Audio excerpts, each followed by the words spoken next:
का 6% रखा गया है।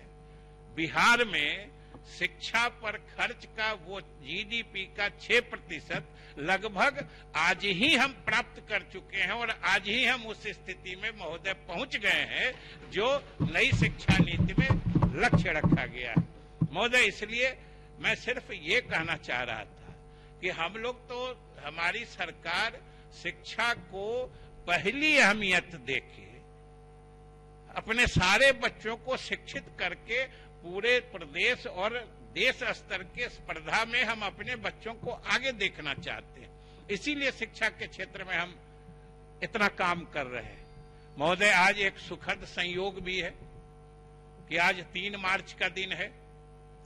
3 मार्च की अहमियत एक ये भी है कि 3 मार्च 1939 को गांधी जी ने गुजरात में जो उस समय की देसी रियासतें थी वो अंग्रेजी हुकूमत से मिलकर आम जनता पर काफी अत्याचार और तानाशाही रवैया अपनाई हुई थी। उसके खिलाफ गांधी जी ने 3 मार्च 1939 को भूख हड़ताल की थी और महोदय 3 दिन के ही भूख हड़ताल में उस देसी रियासत के महाराजा को और ब्रिटिश हुकूमत जो उनका साथ दे रही थी उनको झुकना पड़ा था।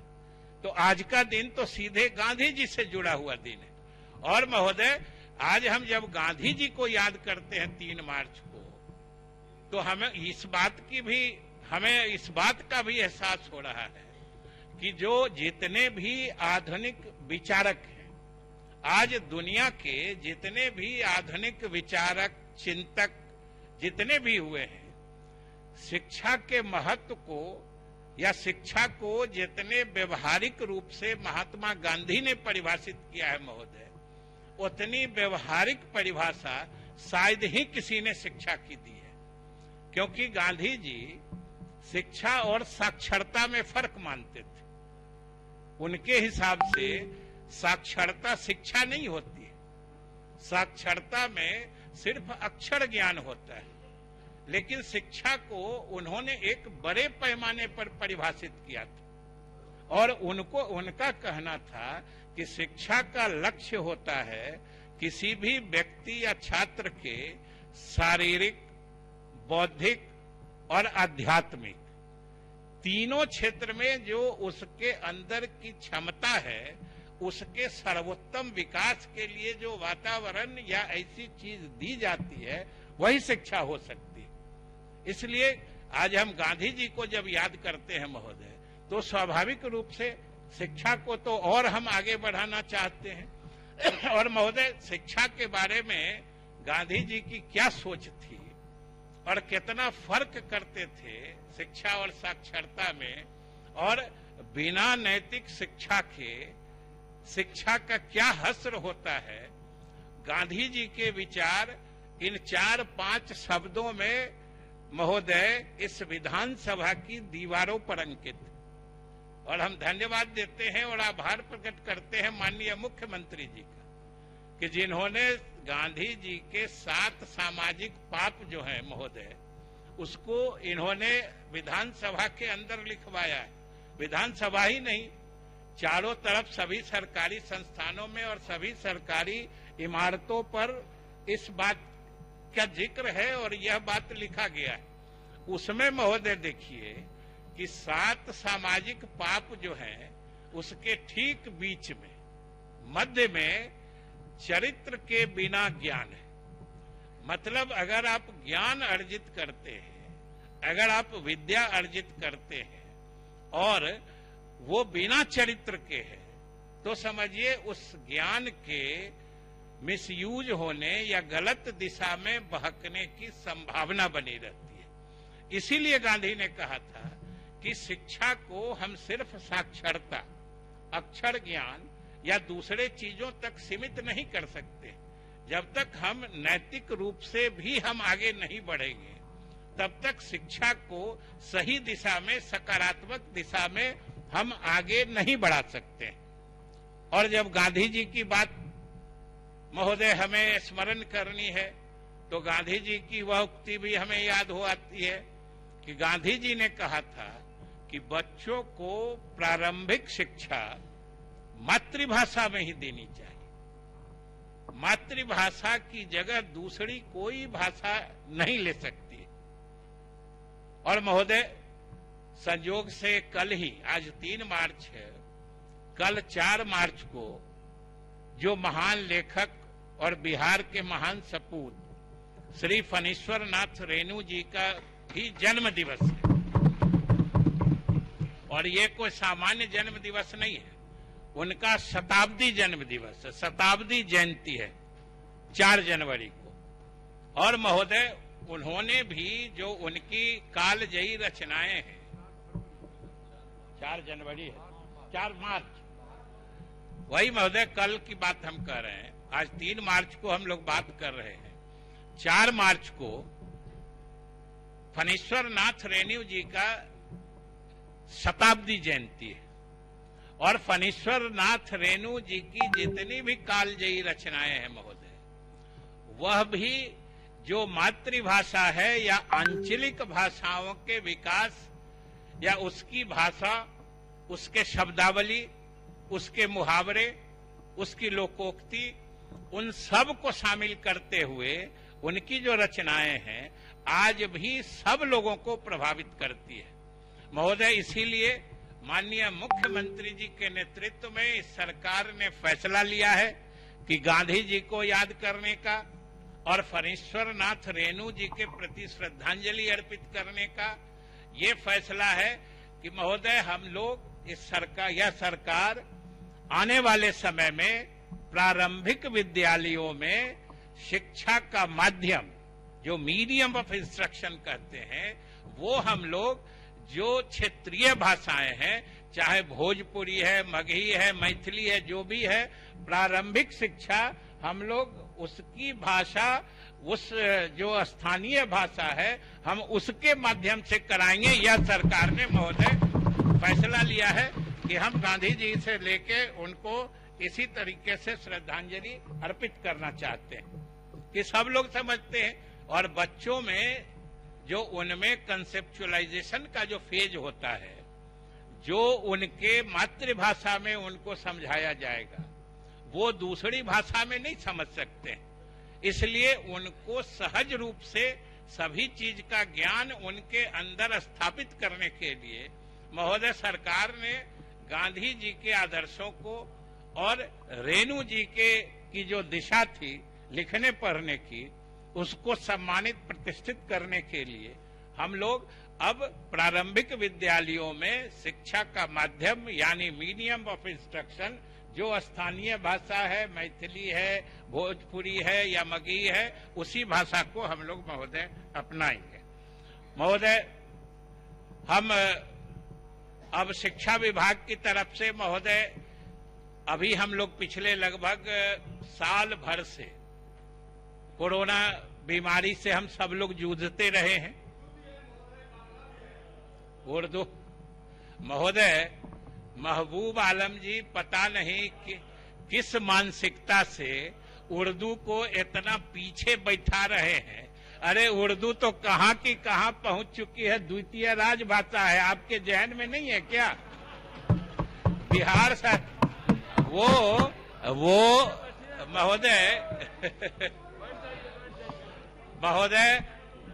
महोदय हमको लगता है कि महबूब जी को उर्दू से कुछ कम प्रेम है।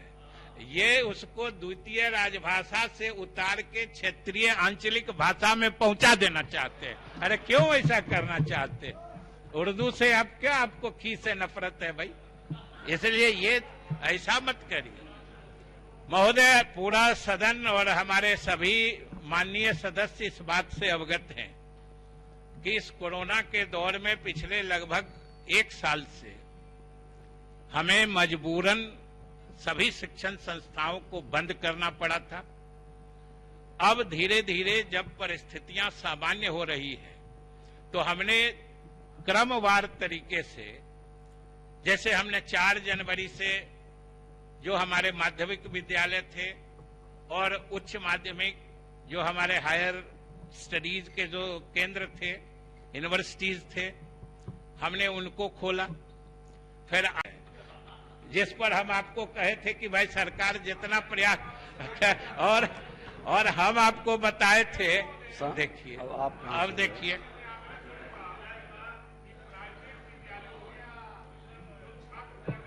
आप जारी रखिए।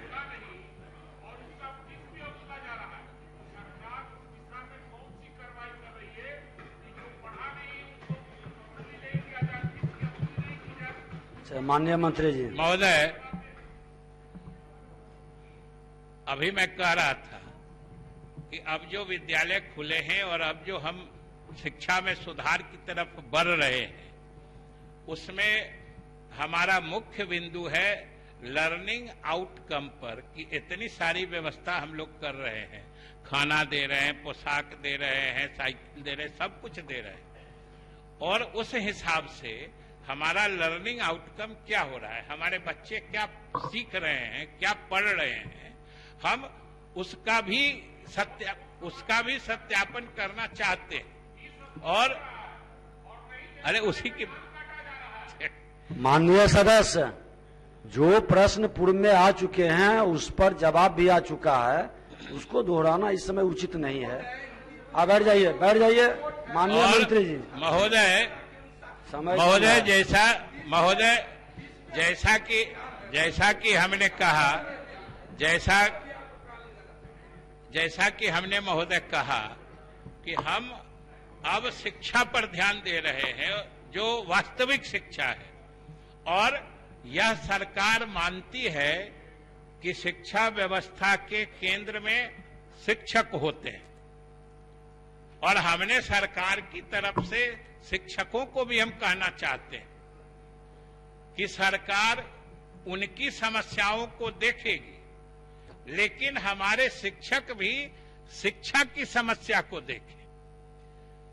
सरकार उनकी सभी समस्याओं को दूर करेगी, लेकिन बिहार की जनता को भी एहसास होना चाहिए कि हमारे शिक्षक अपना 100% शिक्षण कार्य में दे रहे हैं।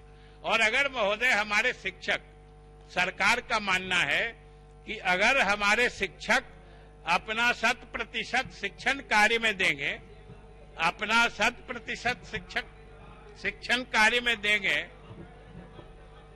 महोदय, और इसलिए हम शिक्षकों से भी निवेदन करना चाहते हैं। और महोदय हम अपने तमाम अपने क्षेत्रीय पदाधिकारियों से भी, हम अपने क्षेत्रीय पदाधिकारियों को भी कहना चाहते हैं कि वो अनावश्यक शिक्षकों को परेशान नहीं करें।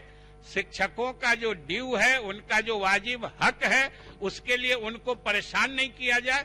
लेकिन हमारे शिक्षक जो आज माहौल है, जो हमारे जिसके कारण हमारे कतिपय सदस्यों की उंगलियां हमारी तरफ उठ जाती है, वो उस समस्या का समाधान कर दे जिससे हमारे विपक्ष के माननीय सदस्य भी संतुष्ट हो जाए।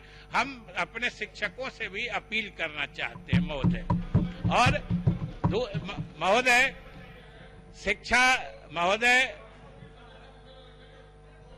आप लोगों को अवसर मिला है, बैठ जाइए, बैठिए। महोदय, जो शिक्षा विभाग की सबसे बड़ी उपलब्धि है, जो हमने बालिका शिक्षा या महिलाओं को शिक्षा के क्षेत्र में आगे बढ़ाने में जो हमने सफलता प्राप्त की है, वो हमारी सबसे बड़ी उपलब्धि है महोदय। इस समय भाषण का है, ये केवल भाषण का समय है महोदय बैठिए। अरे आपको बैठना है। शिक्षा पर आप गंभीर हैं तो सुनिए, शिक्षा पर गंभीर है तो धैर्य से सुनिए पूरी बात को पहले। चलिए महोदय, हम सभी माननीय सदस्यों से अनुरोध करेंगे कि उर्दू पर बोलें कि उर्दू में बोलें,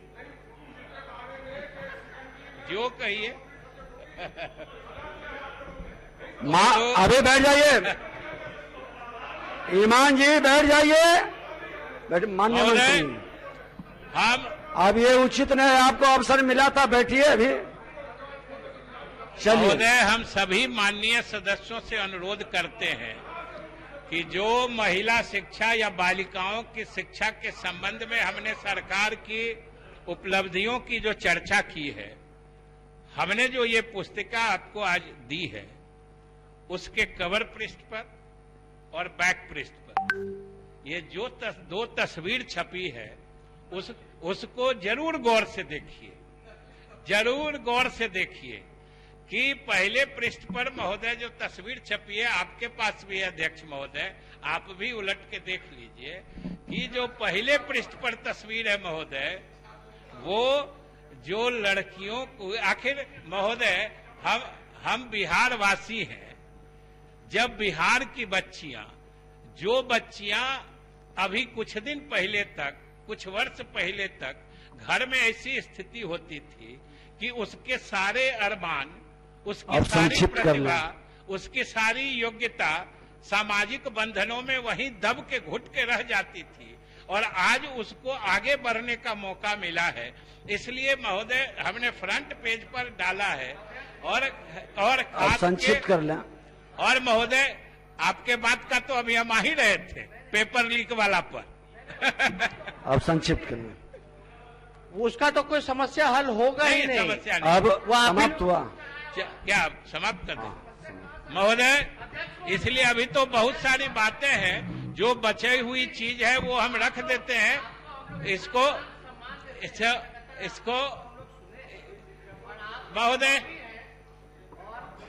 महोदय हम अपना लिखित भाषण सदन पटल पर रखते हैं, उसको मेरे वक्तव्य का हिस्सा बना दिया जाए। इसके साथ ही हम पूरे सदन से दरख्वास्त करते हैं कि हमने जो मांग रखी है उसको पास करिए सर्वसम्मति से। अब विजय शंकर दुबे जी, महोदय विजय शंकर दुबे जी इस सदन के पुराने सदस्य हैं। हम समझते हैं हम लोग कुछ ही लोग हैं जो उस जमाने के 80-85 बैच के यहाँ इस सदन में सदस्य हैं। तो भाई आप उस सब का ख्याल रखते हुए अपना कटौती प्रस्ताव वापस ले लीजिए, हम आपसे आग्रह करते हैं। क्या माननीय सदस्य श्री विजय शंकर दुबे अपना कटौती प्रस्ताव वापस लेना चाहते हैं?